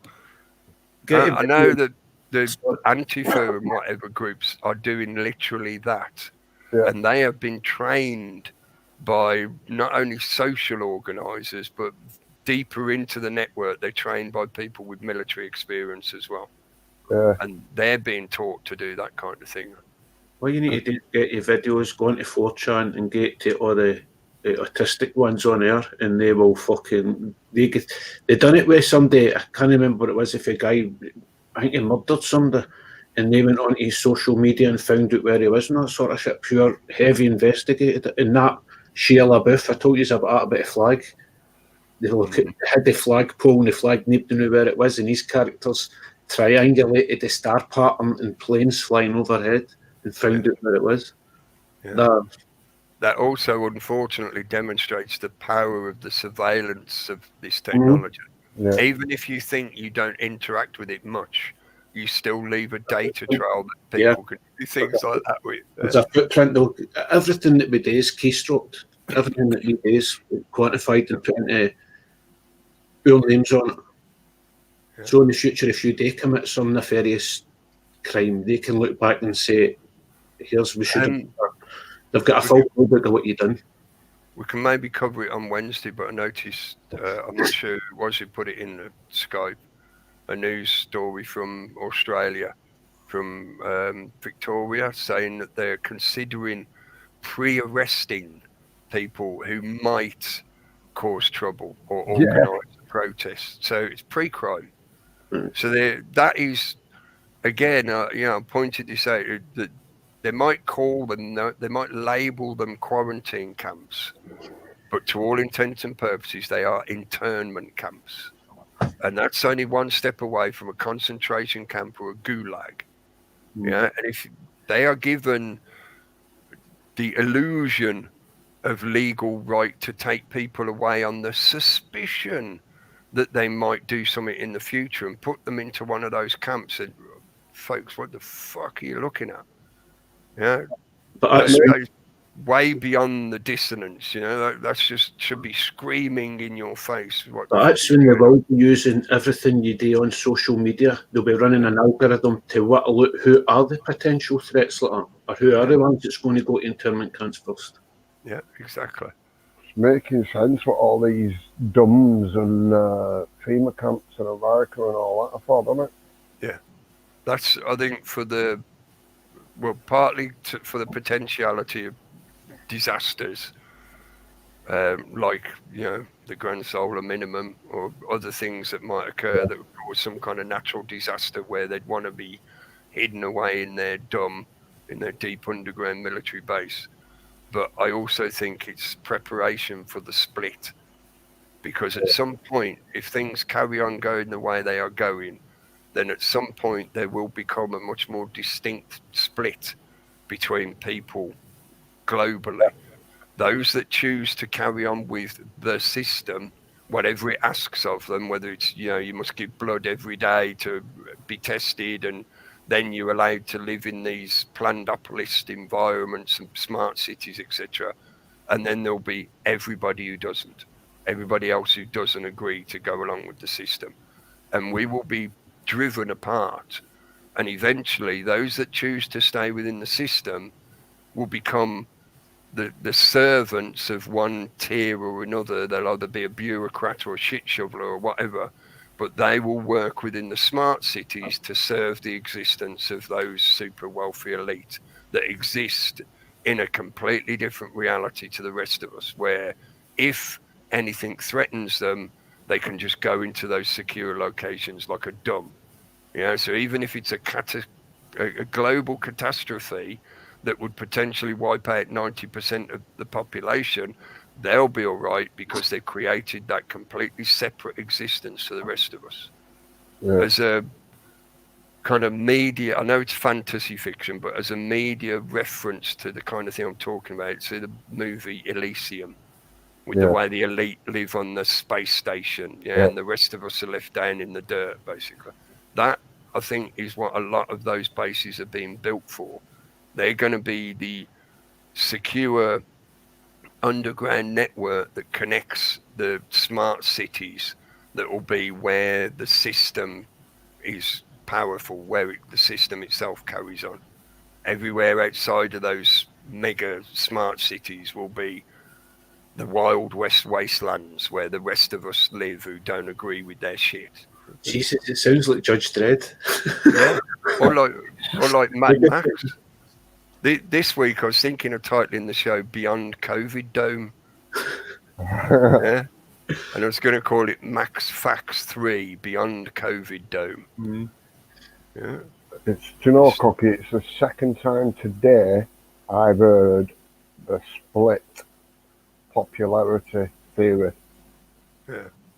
Seriously. Yeah. I do think it is something that's coming, especially with the biotech element. Yeah. Because at some point there will be people alive on the planet who will have access to biotechnological functions and serums and genetic alteration and whatever that will make them the equivalent of what we would now call superhuman. That doesn't necessarily mean they're like Superman flying through the air or whatever, but it would mean they are almost completely immune to illnesses.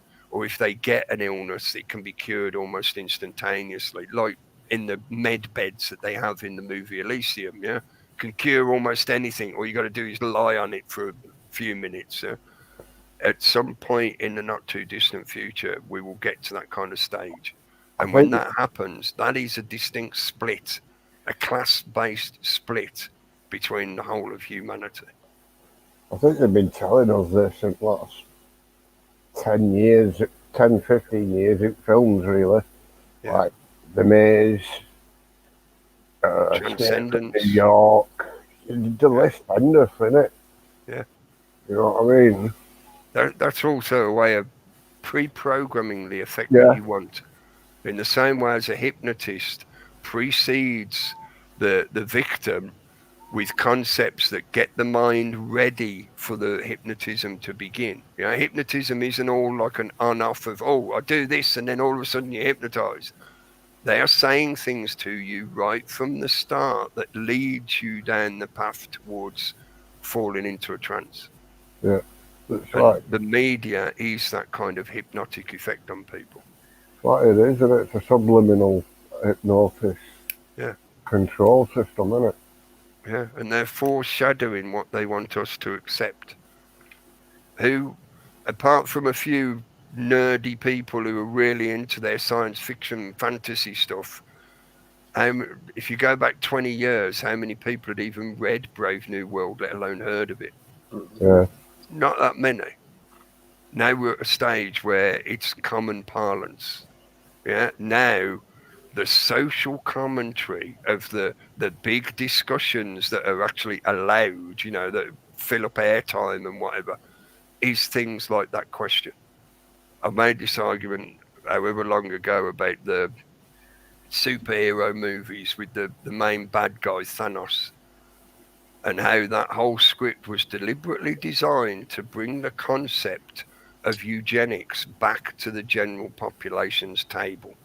Yeah, is it okay for us to kill off half the population so that the half that remains have a better standard of living? Is that okay? Oh, And it's not that they want you to say yes.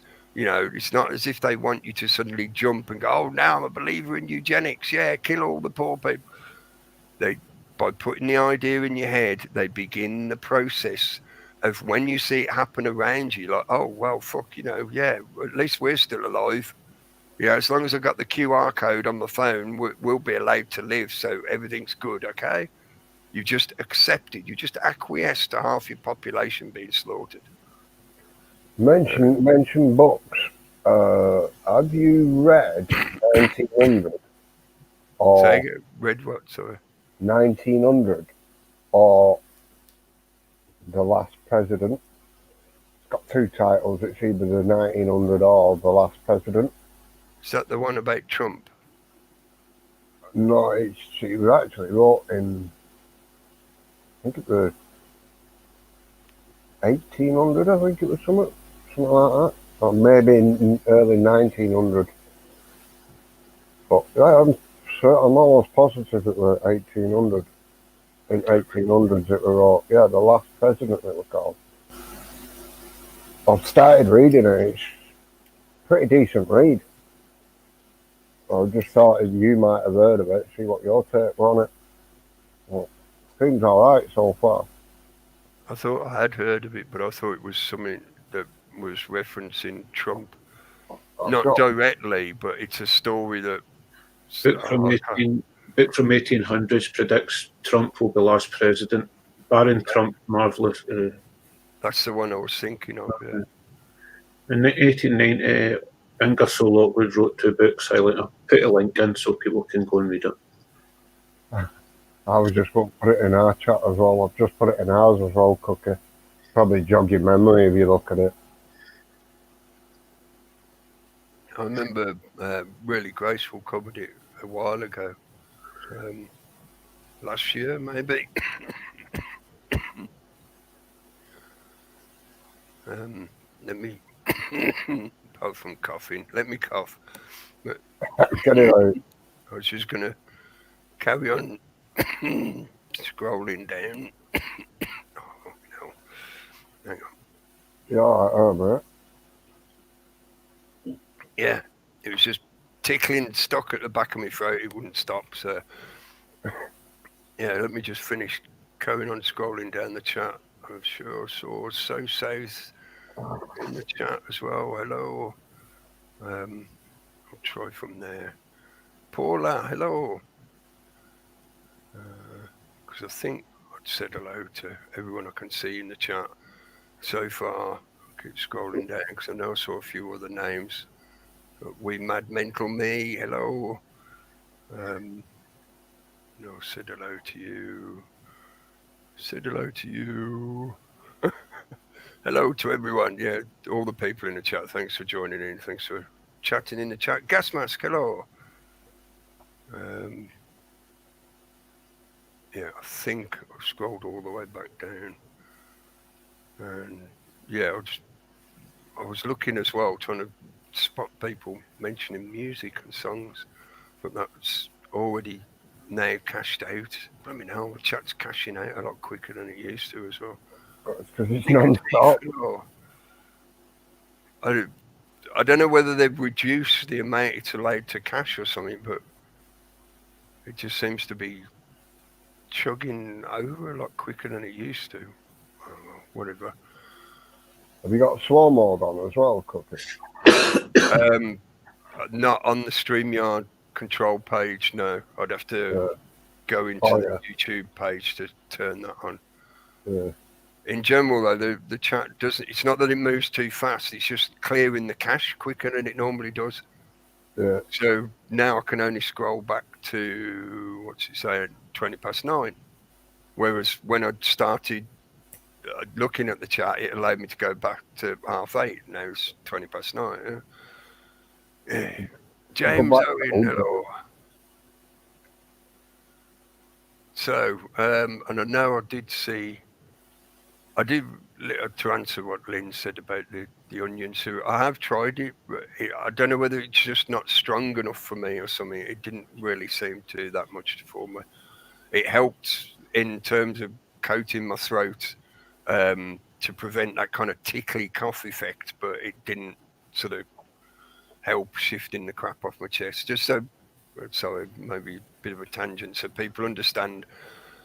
It'd been recommended to me that as a help to deal with the COPD, you get an onion, cut it in half, put it in a tub or something, obviously to contain it, put some honey on it, like dribble a spoonful of honey on it, leave it to soak through the onion, and it draws out the liquor that's a mixture of the honey and the juices from the onion, and then you take that, you ingest that. And I have been trying it, but yeah, it didn't seem to exactly shift much. I think it's just not strong enough to help me. But anyway, yeah, thanks for the recommendation. I will try it. I'll still keep having a go at it, but I've got to try some other things as well that have been recommended to me. So in general, I'm not too bad, so I'm coping. That's why I don't really pay much mind to it, apart from obviously I cough periodically, which can be annoying when you're on a microphone.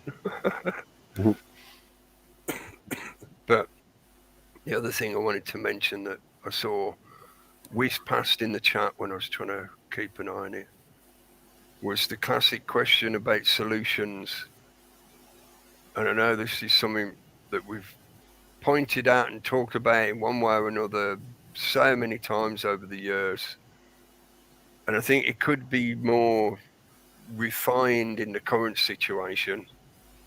For example, things like, as not a complete solution, but as part of the solution to deal with the growing surveillance state and the incoming track and trace app bullshit that's going to be presented to people, is a very simplistic solution. It's just that for most people, they don't like it because of the restrictions that it causes on their lives and the lack of convenience and all that kind of excuse.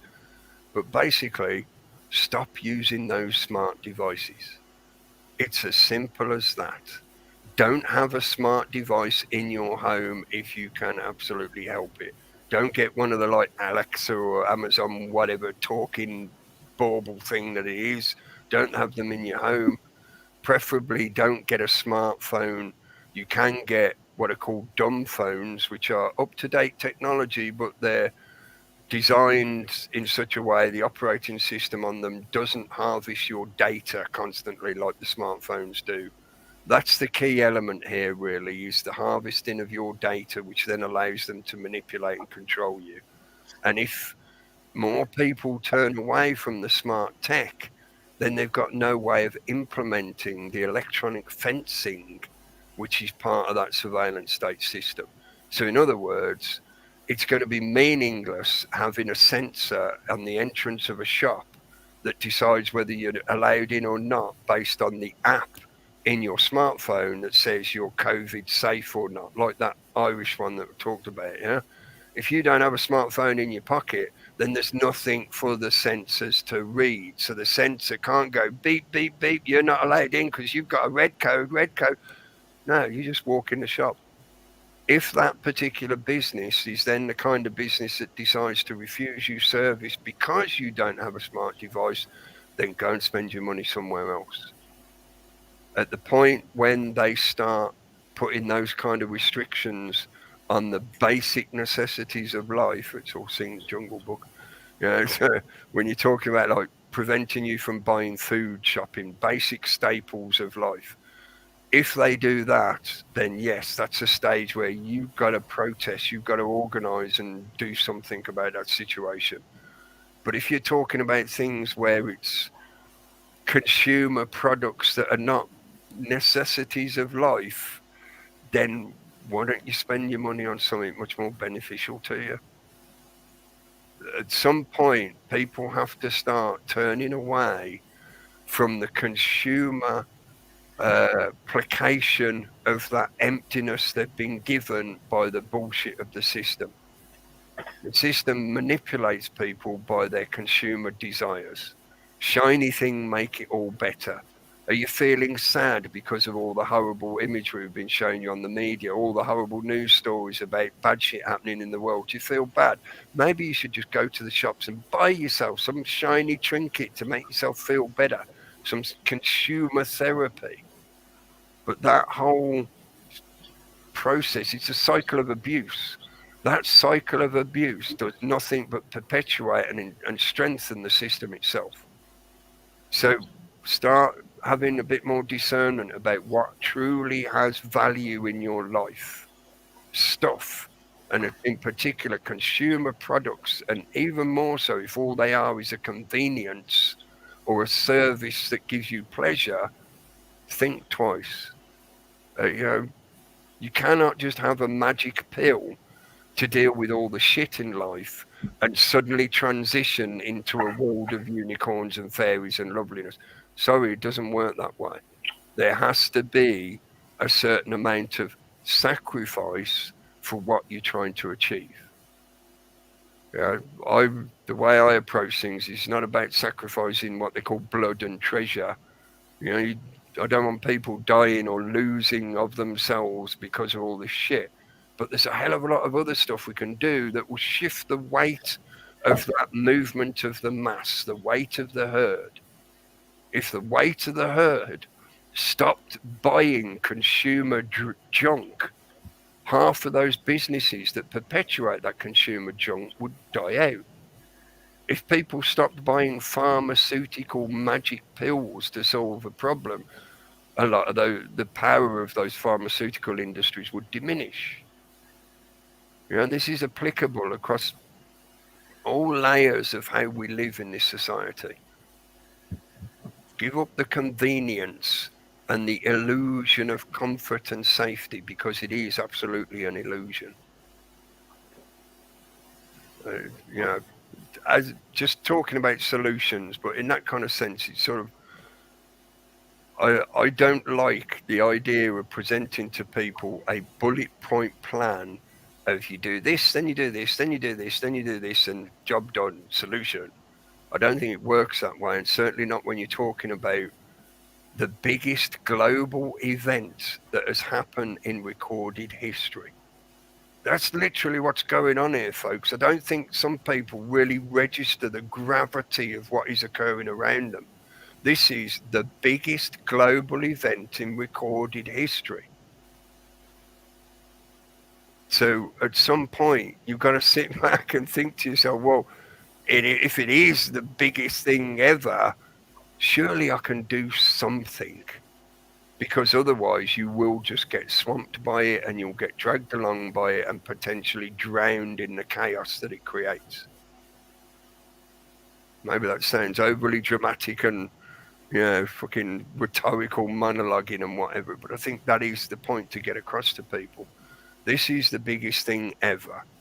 There is not one size fits all blueprint solution to how to deal with this situation. There is not one singular leader that's going to step forward and fix all the problems like the magic Trump golden boy and all that shit. It's not how it works. If you really want to live in a good world with good prospects and good standard of living and all that kind of good stuff, then you have to make some effort to make that happen. And some of that effort can be as simple as giving up all the bullshit conveniences that perpetuate the nastiness of the system itself. Why are so many people sick from eating crappy food? Because they've made crappy food cheap and readily available as a convenience. And now you can just order it on your smart device, so they can send you a tub full of shit through your front door, and you sit there and gobble it up and you think you're full, but actually your body's got no fucking nutrition out of that crap that you've just eaten. If anything, it's adding to the detrimental effect on your body and mind. And it perpetuates the system. Sorry, I'll start ranting now about fucking consumer shit. So I'll shut up about it while I sit here and twiddle with my computer, my consumer computer that allows me to be an ultimate hypocrite and say, stop doing technology, folks. Hopefully that makes sense. Please don't take it personally. I'm not having a go at anyone personally. It's going to be hard for a lot of people to get up that teat. It's going to a shock. It's going to an event to make it. And I thought this could have been an event, but obviously it's not. It's something personal to make you come off it. Yeah. I'm glad you said that. It reminded me of a quote I wanted to mention. I don't think I've said it for a while, so I thought it was a good time to. Let me see if I can find it again. I know I had it in my notes. Yeah, there it is. And some people dispute whether this guy was even real, similar to Sun Tzu. Everybody's in doubt now. This is from Confucius. By 3 methods we may learn wisdom. First, by reflection, which is noblest. Second, by imitation, which is easiest. And third, by experience, which is the bitterest.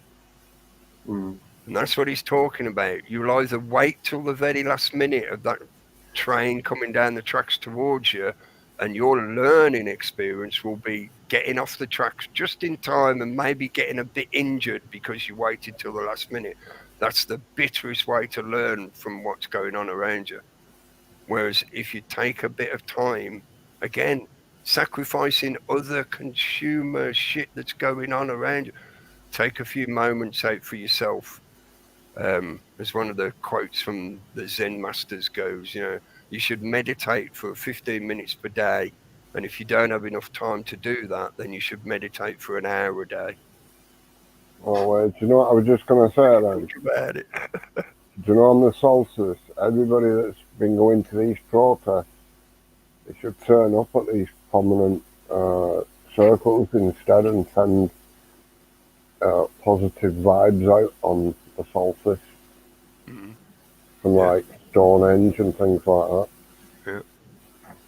I know there are people who do that on a regular basis. They may not necessarily go to a site like that, but they get together and work on that kind of positive intention effect. Saying that, though, prayer is the same thing. Trafalgar Square's on a prominent place, though, isn't it? It's on a main ley line. Yeah. And just the very fact that people focus on it as being like a centre point in London, that is intention magic as well. Yeah. It may not necessarily be good intention. It depends on the individual and how they feel about that site. But the very fact that it has the reputation of being that site, that draws energy as well. Yeah?